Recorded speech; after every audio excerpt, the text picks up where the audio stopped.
So we will discuss today a remarkable poem written by William Shakespeare.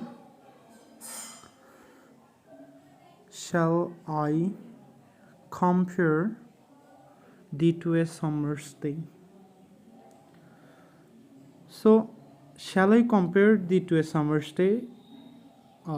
Also called Sonnet 18 is one of the best known 154 sonnets written by English playwrights and poet William Shakespeare.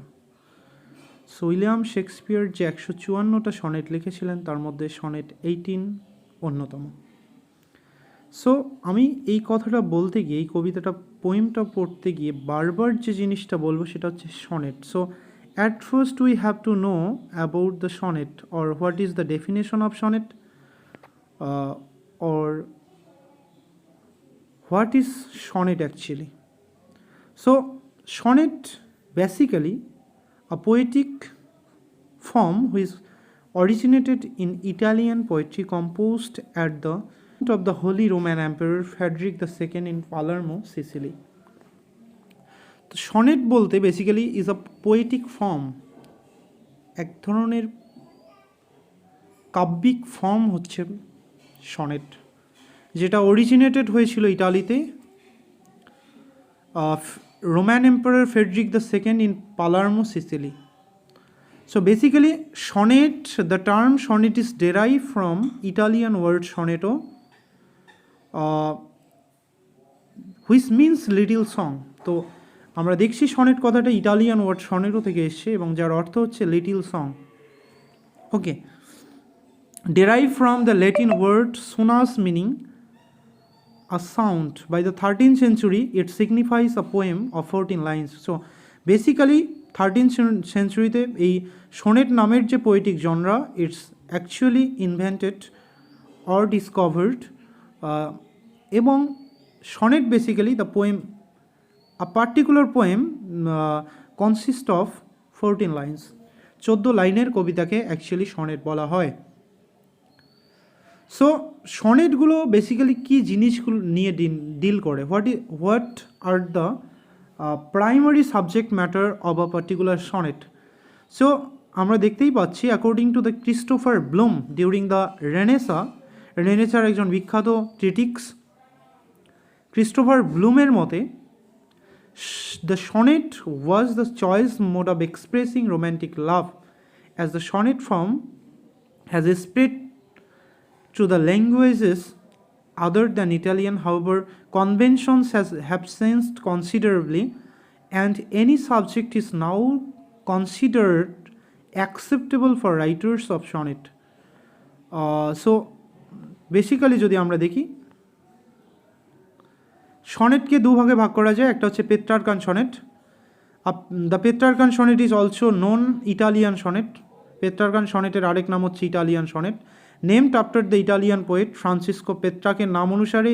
he actually coined the term Petrarch, Francisco Petrarch, তার নাম অনুসারে Petrarchan sonnet কথাটা এসেছিল। এবং Francisco Petrarch হচ্ছে রেনেসার একজন বিখ্যাত poets. তার যদি স্ট্রাকচার আমরা ইটালিয়ান এবং রাইম স্কিমও দেখতে পাবো পেট্রার্কান সনেটের। সনেট মূলত আয়াম্বিক পেন্টামিটার ফর্ম। যদি আমরা দেখি, দ্য রাইম স্কিম অব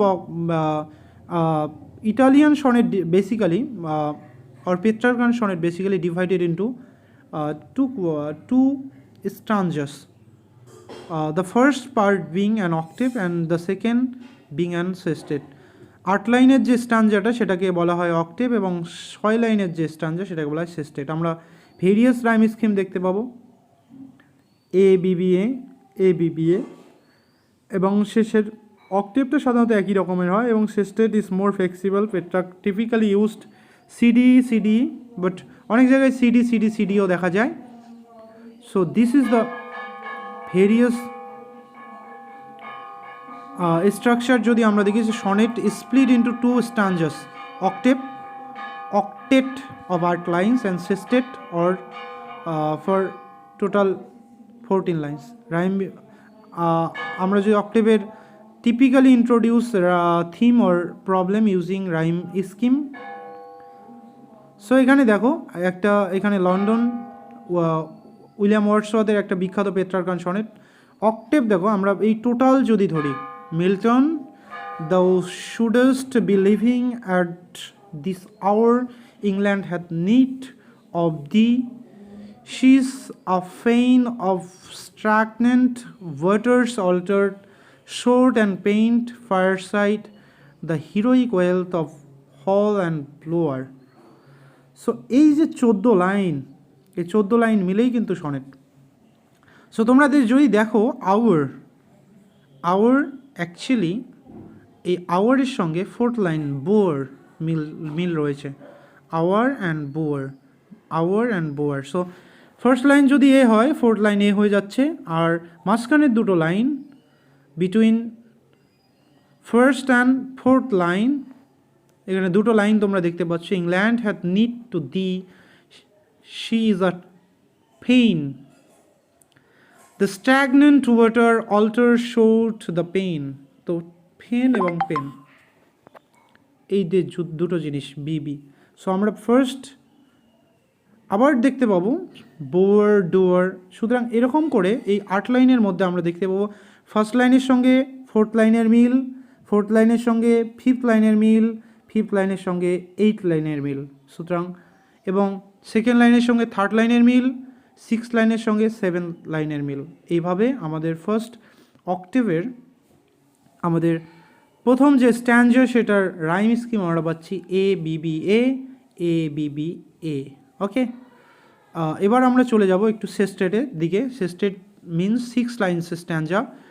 এখানে দেখো 6 লাইনের স্ট্যান্ডা মিনস 6 লাইনের দ্বারা গঠিত যে স্ট্যান্ডা সেটাকে সেস্টেট বলা হয়। এখানে অ্যাপোর্ট, অ্যাপোর্টের সঙ্গে তোমরা দেখতে পাচ্ছ হার্ট মিল রয়েছে। লাইক দ্য সি, সি দিয়ে শেষ হয়ে যাচ্ছে, free, way, lay, C D D E C E. আমরা ভেরিয়াস টাইপস অফ ফর্ম দেখতে পাচ্ছি শেষেরটায়। সো বেসিক্যালি অক্টেভটা একই রকম থাকে পেট্রার্কার সনেটের ক্ষেত্রে, কিন্তু শেষেরটার রাইম স্কিমের বিভিন্নতা দেখা যায়। এখানে বিখ্যাত Thomas Wyatt and Henry Wyatt, Earl of Surrey, both known for their translation of Petrarchan sonnets from Italian to English. তারা পেট্রার্কান সনেট সাধারণত ইটালিয়ান ভাষাতে তার সনেটগুলো লিখেছিলেন। পরবর্তীতে স্যার থমাস ওয়ার্ট এবং Henry Wyatt, Earl of Surrey, এর প্রত্যেকেই কিন্তু ইটালিয়ান সনেটকে, দ্যাট মিনস পেট্রার্কান সনেটকে ইংরেজিতে ট্রান্সলেট করেন এবং পরবর্তীতে একটা উল্লেখযোগ্য আলোচনার কেন্দ্রবিন্দু হয়ে ওঠে পেট্রার্কান সনেট। এবং পরবর্তীতে যদি আমরা দেখি তারই ভাব অবলম্বনে একটু ব্যতিক্রম ঘটিয়ে ফর্মের দিক, আয়াম্বিক পেন্টামিটার ঠিকই আছে, ফর্মের দিক থেকে আমরা দেখতে পাবো যে উইলিয়াম শেক্সপিয়ার একজন এলিজাবেথান রাইটার, তার সনেটে কিন্তু একটু চেঞ্জ আছে, এবং অবশ্যই শেক্সপিয়ারিয়ান সনেট সেগুলো একটু আমরা দেখার চেষ্টা করব। ওকে, সো এতটুকুতে ক্লিয়ার কিনা বলো? Context, peer youth. So Shakespearean sonnet বুঝতে হবে, শেক্সপিয়ারিয়ান সনেটটা অ্যাকচুয়ালি কি। শেক্সপিয়ারিয়ান সনেট হচ্ছে ওই সনেট 14 লাইনের কবিতা, কিন্তু এখানে যে ফর্মটা হবে সেই শেক্সপিয়ারিয়ান সনেটটা আমরা দেখব। আমরা যদি একটু দেখি,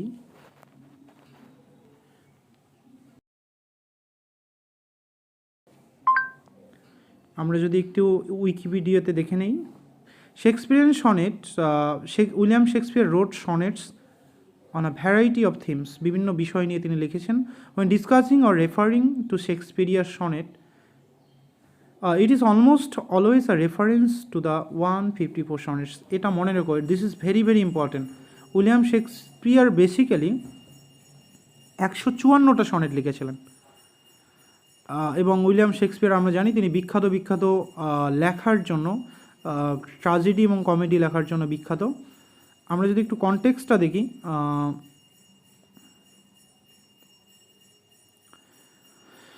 instead of expressing worshipful love for an almost goddess-like yet unobtainable female love object as Petrarch, Dante, Philip Sidney had done, Shakespeare introduces a young man, also introduces the dark lady, who is no goddess. Shakespeare explores themes such as lust, homoerotism, misogyny, infidelity, and acrimony in the way that may challenge but which also often new train for the sonnet form. যেটা হলো আমরা প্রথম দিকের যে সনেটগুলো সেগুলোতে, যেমন দান্তে, পেট্রাক অথবা Philip সিডনির যে সনেটগুলো, সেগুলোতে আমরা দেখতে পাবো বিভিন্ন গড এবং গডেসদেরকে তারা তাদের সনেট, তাদেরকে উদ্দেশ্য করে তারা সনেট লিখছে। কিন্তু for the first time William Shakespeare কিন্তু মর্টাল বিং নিয়ে সনেট লিখছে। হি actually addresses his sonnet, his 154 sonnets to the mortal being, এবং সেই দুজন মর্টাল বিং হচ্ছে একজন ডার্ক লেডি যাকে আমরা মেরি ফিটন নামে চিনি, এবং আরেকজন হচ্ছে একজন young man, Earl of Southampton most probably, অথবা আর্ল অফ প্রেম, অনেকেই বলে তার নাম Mister W H. So this is the, আমরা যদি একটু যদি আমরা দেখে নেই,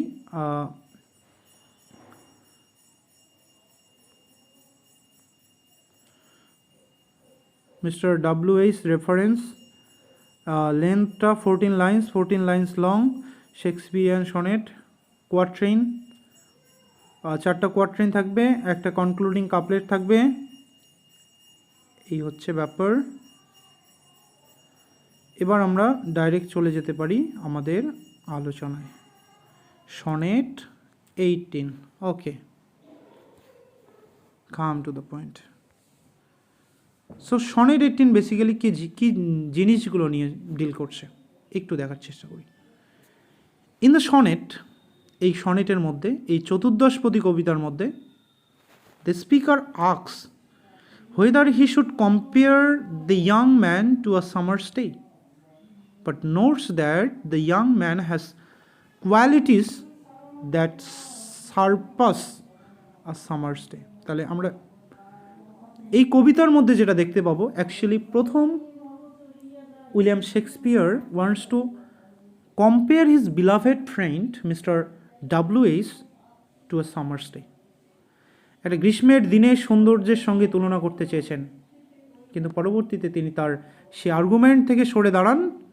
হি also notes the qualities of summer's day আর subject to change and will eventually dismiss. তিনি বলেছেন, তিনি যদিও প্রথম দিকে কম্পেয়ার করতে চেয়েছিলেন তার বিলাভেড ফ্রেন্ডকে মিস্টার ডাব্লিউএইচকে সামার্স ডে, একটা গ্রীষ্মের দিনের সৌন্দর্যের সঙ্গে, কিন্তু পরবর্তীতে তিনি সেই জায়গা থেকে সরে আসেন, কারণ according to the poet William Shakespeare, তার বন্ধুর সৌন্দর্য অনেক বেশি দীর্ঘস্থায়ী। The word more lovely and more temperate, আমরা পড়বো লাইন বাই লাইন অ্যানালিসিস যখন করব তখন তোমরা দেখতে পাবে বেসিক্যালি কোন বিষয়গুলো নিয়ে এই কবিতা ডিল করছে। The speaker then states that the young man will live forever in the lines of his poem. দেখো এখানে লেখক তার বন্ধুকে ইমর্টাল, একটা যে কন্টিনিউয়াস ডিসস্যাটিসফ্যাকশন আমরা এই কবিতার মধ্যে দেখতে পাবো, একটা কন্টিনিউয়াস ডিসস্যাটিসফ্যাকশন, তার আত্মতুষ্টি হচ্ছে না, আমার কবিতা কি বাজবে, দিস ইজ দ্য ডাউট। এবং আমরা এখানে আইরনি একটা দেখতে পাবো, there is an irony expressed in the sonnet, it is not actually young man who will be eternalized but description of him contained in the poem. দেখো William শেক্সপিয়ারের বন্ধু, he is a mortal being, so how can he will immortalise his friend? This is the question, this is the problem. একজন মৃত ব্যক্তিকে কীভাবে অমৃত that means কিভাবে তাকে অমর করে রাখা যায়? নিশ্চয়ই সম্ভব নয়। অ্যাকচুয়ালি এখানে উইলিয়াম শেক্সপিয়ার তার বন্ধুর যে সৌন্দর্য, সেই ডেসক্রিপশন, সেই সৌন্দর্যের ডেসক্রিপশন, তিনি সেই সৌন্দর্যের ডেসক্রিপশনকে জায়গা দিচ্ছেন তার ভার্সের মধ্যে, তার রিটেন ভার্সের মধ্যে। তিনি ভালোভাবেই জানেন, he is very much aware about the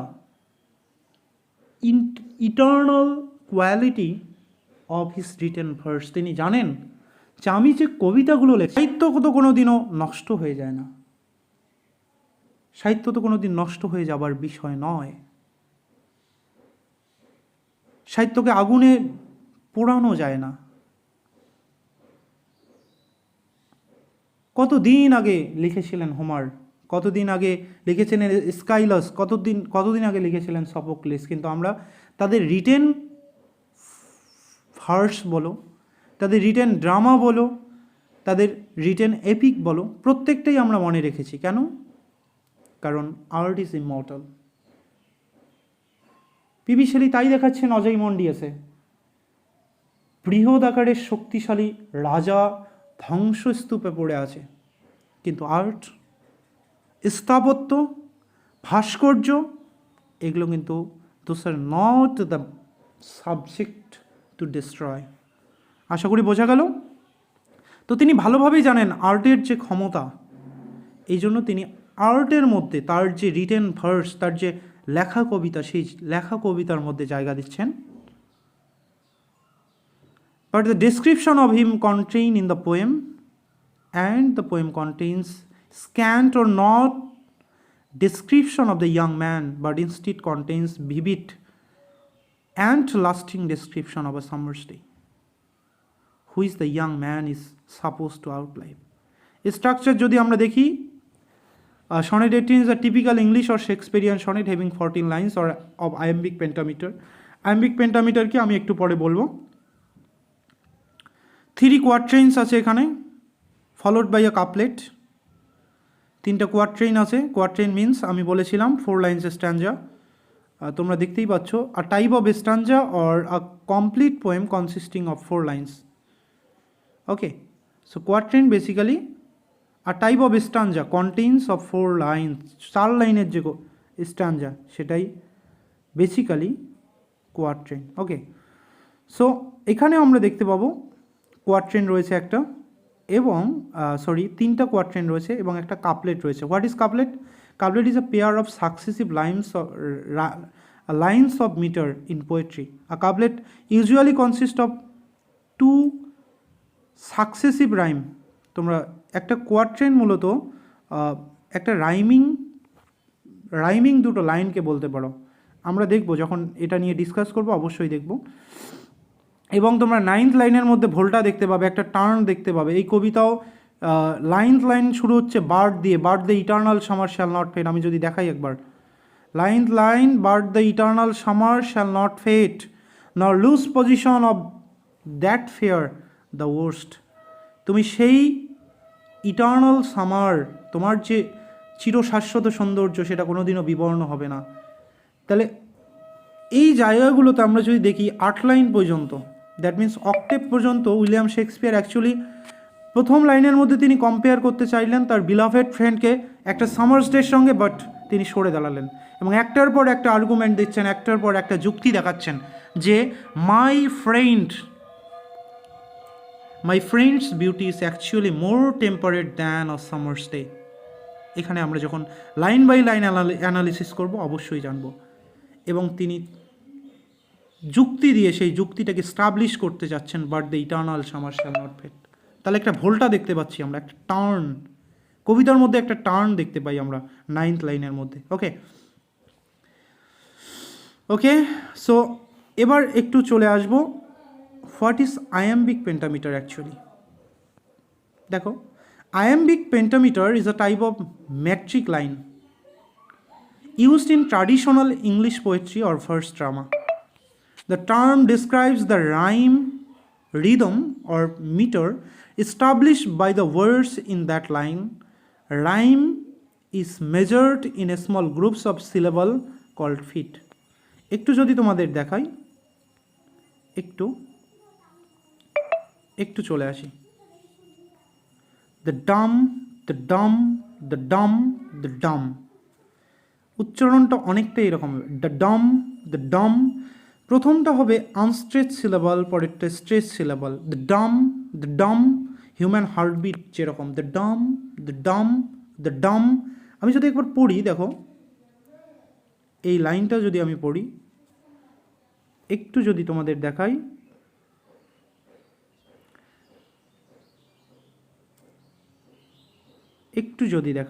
okay. So দেখো, shall I compare thee to a summer's day, shall I compare. দেখো শ্যাল হচ্ছে একটা আনস্ট্রেস সিলেবল, আর আই হচ্ছে একটা স্ট্রেস সিলেবল। স্ট্রেস সিলেবল মানে আমি ওটাকে সম্প্রসারিত করে শ্যাল আই কম্পেয়ার, কমটা খুব কম সময় উচ্চারণ করলাম, কিন্তু পেয়ারটায় গিয়ে সমস্ত জোরটা, কমের সমস্ত জোরটা পেয়ারের মধ্যে গিয়ে পড়লো। তোমরা কি বুঝতে পারছো? Compare thee to a summer's day, day, thou art more lovely and more temperate. তোমরা এই লাইনগুলো যদি দেখো, এই প্রত্যেকটা লাইনের মধ্যে 10 সিলেবল আছে, 10টা শব্দাংশ আছে, এবং ফার্স্ট 10টা শব্দাংশ কি হচ্ছে, একটা প্রথম যে শব্দাংশটা, প্রথম যে সিলেবলটা সেটা হচ্ছে আনস্ট্রেস, পরেরটা স্ট্রেস। সুতরাং এই শ্যাল এটা হচ্ছে আনস্ট্রেস সিলেবল, আর আই এটা হচ্ছে স্ট্রেস সিলেবল। সুতরাং এই আনস্ট্রেস সিলেবল এবং স্ট্রেস সিলেবল মিলে তৈরি হচ্ছে একটা ফিট বা মিটার। আমার কথা বোঝা গেল? তার মানে এইখানে শ্যাল আইয়ের মধ্যে একটা মিটার, কম পেয়ার, কমকে যদি ভাঙি, কম একটা, পেয়ার একটা, সো কম্পেয়ার দি টু।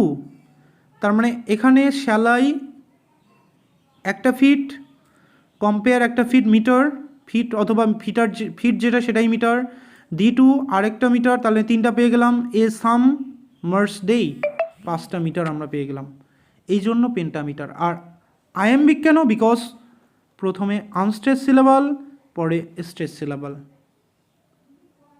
তাহলে যখন একটা আনস্ট্রেস সিলেবল একটা স্ট্রেস সিলেবলকে ফলো করে উচ্চারিত হবে, সেটা সেই প্রোনাউন্সিয়েশনের যে একটা পার্টিকুলার মিটার, সেটাকে বলা হয় আয়াম্বিক পেন্টামিটার। নিশ্চয়ই তোমরা বুঝে গেছো। সো আমি প্রথম যে 4 লাইন আমি একটু উচ্চারণ করে দিচ্ছি, তোমরা বাড়িতে প্র্যাকটিস করবে, ওকে? সো দেখো, shall I compare thee to a summer's day, thou art more lovely and more temperate, rough winds do shake the darling verse of me, and some merciless hath all too short a date. তাহলে তোমরা দেখবে প্রত্যেকটা লাইনের মধ্যে আমি যেরকম করে উচ্চারণ করলাম, প্রত্যেকটা লাইনের মধ্যে তোমরা দেখতে পাবে 5টা করে মিটার রয়েছে। That's why sonnet is structurally pentameter or iambic কেন? বিকজ প্রথম সিলেবলটা হচ্ছে আনস্ট্রেস সিলেবল, পরেরটা স্ট্রেস সিলেবল। আশা করি বোঝা গেল, ওকে? সো আমরা এই কবিতাটার কনটেক্সটটা একটু দেখব। The poem is a part of fair youth sequence of which comprises sonnet 1 to 126। আমরা জানি 1 থেকে 126 নম্বর সনেট ডেডিকেটেড করেছিলেন লেখক, দ্যাট মিনস উইলিয়াম শেক্সপিয়ার, তার বন্ধুকে উৎসর্গ করেছিলেন। দ্যাটস ওয়াই আমাদের আলোচনার যে কেন্দ্রবিন্দু, যেটা সনেট 18, সেটাও কিন্তু টিপিক্যালি ডেডিকেটেড করা তার বন্ধুকে। আশা করি বোঝা গেল। এবার যে বিষয়টা আমরা, তাহলে বাকি যে সনেটগুলো 127 থেকে 154, এই সনেটগুলো মূলত ডার্ক লেডিকে উৎসর্গ করে লেখা, okay? So come to the point, আমরা চলে যাব আমাদের আলোচনার বিষয়বস্তুতে, ওকে?